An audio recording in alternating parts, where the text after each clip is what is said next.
নমস্কার, আমি সৃঞ্জয় মান্না, একজন ইকো অনার্সের স্টুডেন্ট যে কিনা এক্সেল শেখার চেষ্টা করছে এবং ইউটিউবের মাধ্যমে আমি আমার জার্নিটা রেকর্ড করে রাখতে চাই এক্সেল শেখার। ঠিক আছে, আজকে হলো গিয়ে আমার ডে 1। আজকে আমরা শিখবো ইন্ডেক্স। ইন্ডেক্স শেখার আগে আমি দুটো কথা বলতে চাই যে ইন্ডেক্স জিনিসটার ব্যবহার বাস্তব জীবনে কোথায়। আমরা বইতে এই জায়গাটা তো খুব দেখেইছি, আর ইন্ডেক্স শব্দটার সাথে সবারই মোটামুটি পরিচয় আছে। এখানে যে এই জায়গাটা আছে, এই ইন্ডেক্সিংয়ের জায়গাটা যদি না থাকতো, যদি কন্টেন্ট পেজ ওয়াইজ না ইন্ডিকেট করা থাকতো, তাহলে কি আমরা সহজে খুঁজে পেতাম? আমরা কি একটা গাইডেন্স পেতাম না, আমাদের বড্ড বেশি অসুবিধা হতো। ঠিক আছে, ঠিক সেরকমই এক্সেলেও ইন্ডেক্স বলে একটা ফাংশন এক্সিস্ট করে এবং সেই ফাংশনটা কিভাবে হেল্প করে। যেমন এখানে যেটা দেখা যাচ্ছে, এটা হচ্ছে কি আমাদের টেবিল অ্যারে। টেবিল অ্যারেতে কত নম্বর রো আর কত নম্বর কলম যদি আমরা বলে দিই, তাহলে বিশেষ সেই সেলটার মধ্যে আমরা ভ্যালুটা পেয়ে যেতে পারি। ইন্ডেক্সিং এই কাজটাই করে। ঠিক আছে, আমরা কোনো কিছু সহজে খুঁজে ফেলতে পারি ইন্ডেক্সিংয়ের সাহায্যে। তো যাই হোক, আজকে আমরা শিখব ইন্ডেক্সিংয়ের সাধারণ সংজ্ঞা কী, এবং তারপর শিখব ইন্ডেক্সিংয়ের সিনট্যাক্স কীভাবে ব্যবহার করতে হয়, এবং এটা ব্যবহার করে আমরা দুটো প্রবলেম সলভ করব। আজকের ভিডিওর টার্গেট এতটাই। চলো শুরু করা যাক। START start.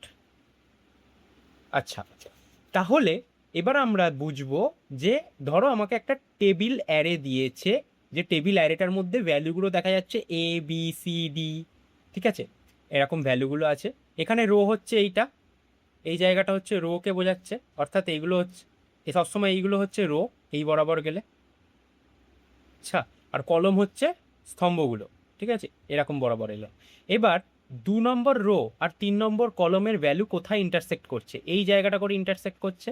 তাহলে ইন্ডেক্স ফাংশন ইউজ করলে যদি আমাকে জিজ্ঞেস করা হয় 2 নম্বর রো আর 3 নম্বর কলমে কোন ভ্যালুটা আছে, ঠিক আছে, তখন ইন্ডেক্স ফাংশন ইউজ করে আমরা এই ভ্যালুটা পাবো।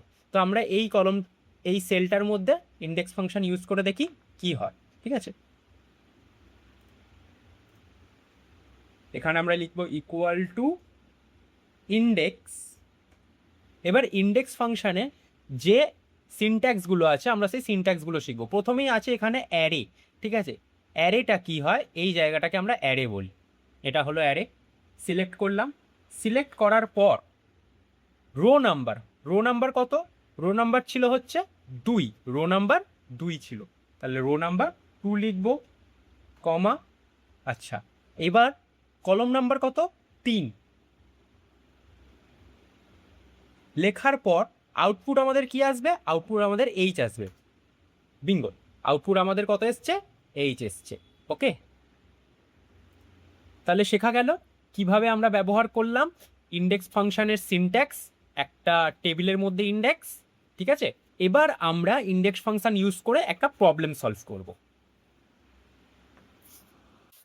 তো এবার আমরা একটা প্রবলেম সলভ করব ইন্ডেক্স ফাংশন ইউজ করে। তার জন্য স্ক্রিনে দেখতে হবে এই বরাবর।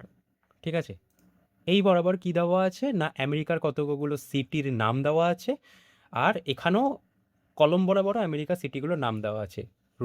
ডেটাটা এরকম, আমরা ডেটা সিম্যান্টিক্সটা বুঝবো কীরকম। বস্টন আর শিকাগোর মধ্যে ডিস্টেন্স কতটা, যেখানে ইন্টারসেক্ট করছে সেইটা 983 মাইলস। এগুলো মাইলসে আছে, হ্যাঁ ডেটাগুলো।